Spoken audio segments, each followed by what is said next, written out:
Apple has maintained its latest iPhone prices in the U.S. compared to last year, increasing them, however, in some Asian nations where the dollar has increased in value in recent months. Customers in Japan, for instance, where the yen has fallen about 24%, will pay 20% more for the entry-level iPhone 14 than they did for the iPhone 13, which cost about 99,800 yen, about $692, when it was released a year ago. Joining us to discuss further, Sanyade Okoli, CEO of Alpha African Advisory. Good morning to you. Thank you so much for joining us.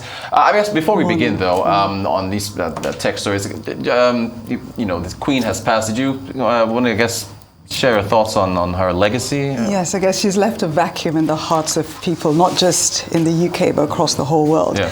And for anyone 70 and below, she was queen our entire lifetime.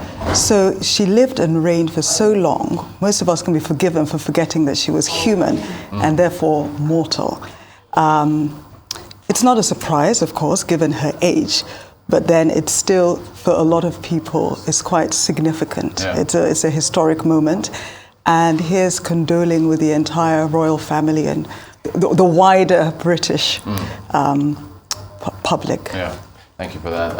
Okay, so let's get to, starting with Apple.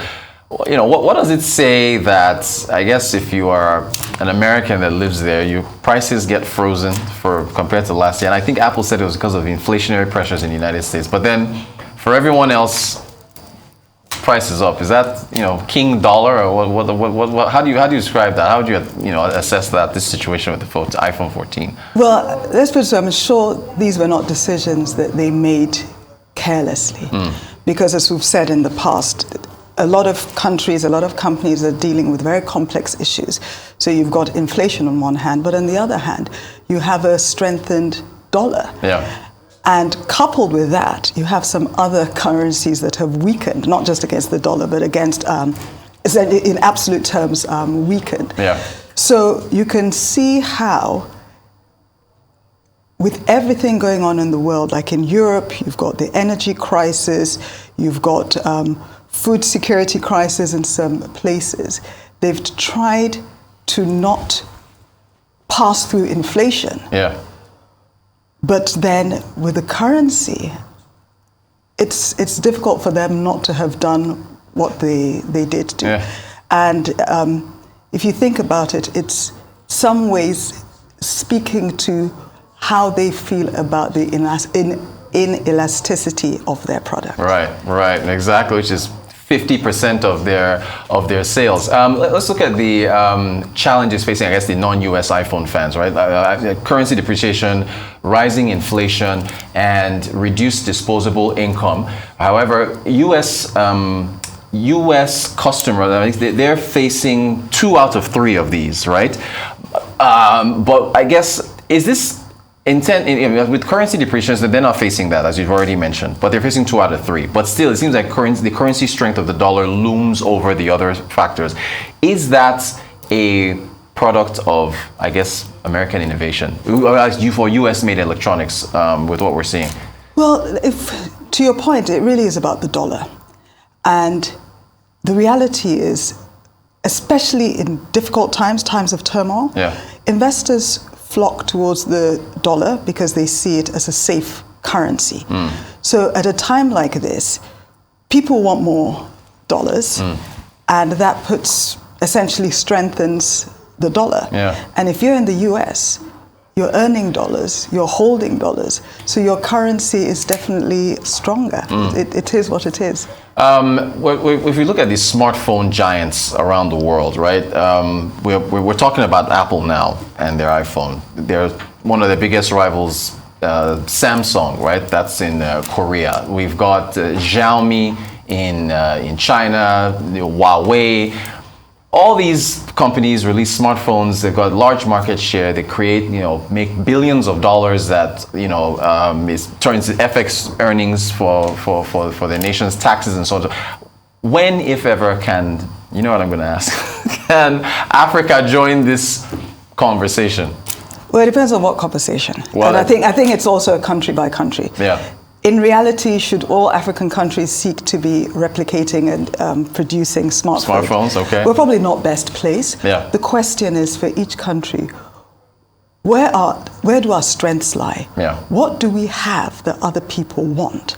And it's moving away from exporting sort of raw and processed commodities and products to adding value.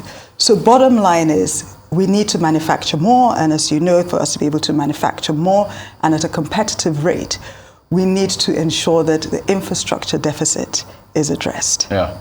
So I mean, you can think. I mean, can one out of the 50 plus African nations that can possibly make a phone one of these days? No, but they can. Even in Nigeria, you have had companies that, even if it's not assembled here, have developed their own phones. It's all about, can you do it competitively?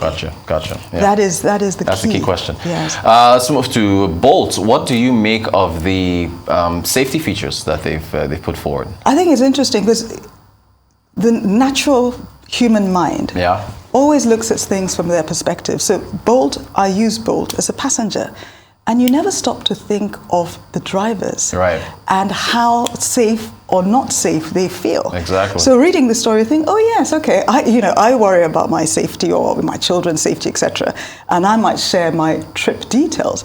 But equally, some drivers might be at work doing their thing day to day, and a passenger might come into the car and they think, whoa, I feel a little uncomfortable. So it's a great innovation. Works for them, yeah. Uber, that's the Bolt's competitor. This partnering with Neuro for driverless grocery and food deliveries.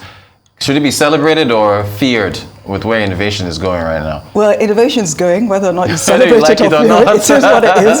It is happening, and I don't think it's to be feared, to be honest. But as I said, it's an unstoppable train.